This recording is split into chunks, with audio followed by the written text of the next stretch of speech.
far as me being a father, man, like, that's my greatest joy on earth, you know what I'm saying? Like, nothing is better to me than being a father. Like, I love motorcycles, I love this and I love that, but me being a father is #1 in my life.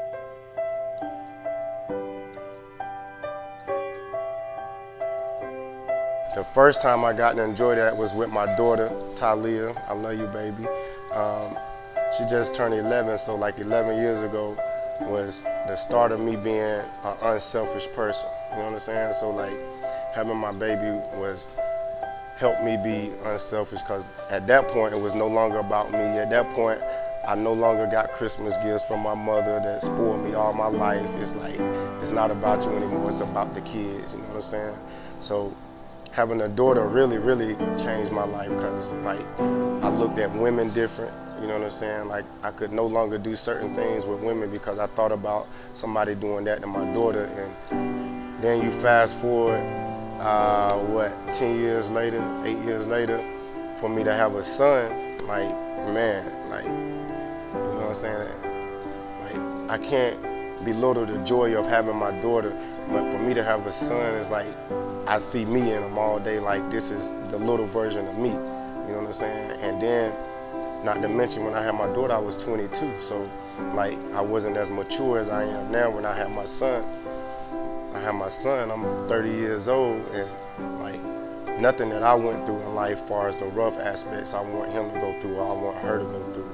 So I do things a lot different now. And my son, like, he loves motorcycles, so he do everything I do. So I gotta make sure when I do whatever and he's around, it gotta be right, because he mimic everything I do, like most kids do. So if I want him to do something negative, then that's what I show him.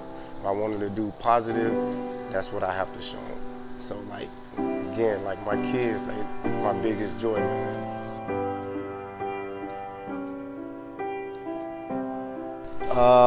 This is everything to me, man, because for one, like, whatever I do, again, I'm gonna do it 100%. So when I work for someone else, I treated it like it was mine. I brought business to it like it was mine, but at the end of the day, I learned that you're not gonna be appreciated, you know what I'm saying? Like, another person's not gonna appreciate your worth, and it's not like they don't know your worth, they just don't appreciate it. So to be able to have this is great, and it's not even just the fact of being able to have a shop that say is mine or whatever, but it's the fact of answering that question that my mom asked me years ago, and this was before Tyler was here, and she was like, you know, like, what's your inheritance? Like, what are you gonna leave your kids? And she said, I ain't talking about no money, I ain't talking about a will, but what can you leave your kids for you? You know what I'm saying? From you. So, like, every day my son want to come to the shop. I'm like, yo, Daddy, I want to go to the shop. And, you know, my daughter, like, where you at? You at the shop? You know what I'm saying? So, like, it shows them hard work. Because my daughter, she's been through, as I've transitioned, she's seen the transition. She's old enough for that now. But my son, all he knows is like, Daddy got a shop. I can come and play with the bikes. I can work on the bikes, and it instills that work ethic in him. You know what I'm saying? And like, this is my own. You know what I mean? And when I say that, like, not on nothing selfish, but like, he knows, like, this is it.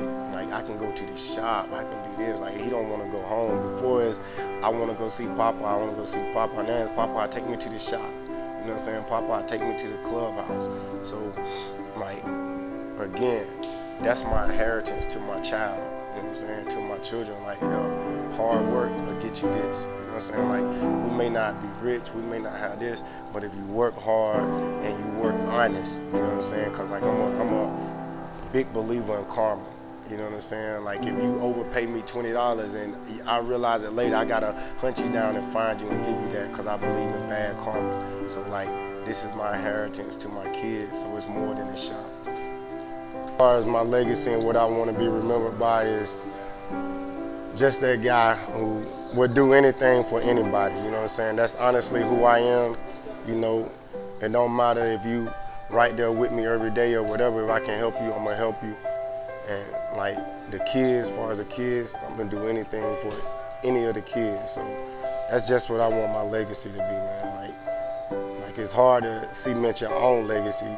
It's like what everybody else feel about you or whatever. But me, as far as I'm concerned, I'm just an ordinary guy that's just willing to help anybody do anything. I just feel like after 10 years and when I actually do step down, it will be 11 years. I feel like after 11 years, you know, I put my time in. I gave 100% for all 11 years, you know. Even though I may have not done everything right for every one of those years, but I gave 100% at whatever I did. And I just feel like, number one, with any one person in a leadership position for that long, you can stagnate your group. No matter how great of a leader you may be, how good you was or are, like, you can stagnate that group with you just being in that position for so long. Like, you need fresh meat, like I would say. You know, just new faces and new leadership to take you to another place. Fresh legs, you know what I'm saying? So that, and one of the main things is, like, it's hard to say because you don't ever want to think about it like that, but I've searched high and low for a better word, and I really haven't been able to find one. But I mean, I've neglected my family, you know what I'm saying? I've neglected my kids, and it's hard because I love my kids, and it's things that times when I could have and should have been with my kids, and I was running during a bike event. I was in Virginia, I was in South Carolina, Atlanta, wherever I was at a bike event instead of with my kids, you know what I'm saying? So like, I get a lot of questions of, why you stepping down? You need to be here, and like, it don't even come from my family. It don't come from Turning Point. It come from the outside, because now I'm engaged in so much stuff with 919 bosses and everything else. Like, it takes a lot of your time, and again, you have to neglect other things. But like, I challenge any of you who keep asking me why I'm doing this. Like, I challenge you to go to my kids and tell them that you, as the motorcycle world, deserve more of my time than they do. You know what I'm saying? So like, if you can tell my kids that face to face, if you can tell Talia that you deserve me more than they do, then I'll remain where I'm at. But I don't think any one of you can do it with a clear conscience. So that's the reason I'm stepping down. Like, I got a new business now, and I need to put more of my energy towards this and more of my energy towards my family. So other than that, that's it. But you got to understand, like, I'm Turning Point to the day I die. You understand? Like, I bleed this. I love this. There's nothing more, you know what I'm saying, that I love other than my kids than Turning Point. You know what I'm saying? So like, I'm gonna be here, I'm gonna be around, I'm just not gonna be the leader. I'm not gonna have to answer all your questions. I'm not gonna have to answer all the 919 bosses' questions, you know what I'm saying? And then my girls, like, turning heads, like, it take a lot to breathe air into them, but like, now that they got that breath of air and they're flourishing on their own, that takes a lot off me too. But like, my new president, my very first president, I'm proud to say that I already know he gonna take us in the direction we need to go. You know what I'm saying? So I have no worries about it. For a long time, I've been thinking about doing it, and I was like, nah, I can't do it. Nah, I can't. But I gotta do it at this point. You know what I'm saying? And it's like, the way I explain it to my family and the way we look at it is, like, yeah, we tearing McDonald's down and we're gonna build a Mac Cafe. You know what I'm saying? And I'm with that 100%. Like, my new leader, I can't wait. You know what I'm saying? Like, I'm itching, waiting to get beside him 100%. Like, we ready. Like, my whole team, Turning Point, Turning Heads, we ready. We with you. You already know I'm speaking directly to you. You know who you are. They'll find out who you are. New Year's Eve, they'll find out. But I'm with you 100%. I can't wait to follow your lead.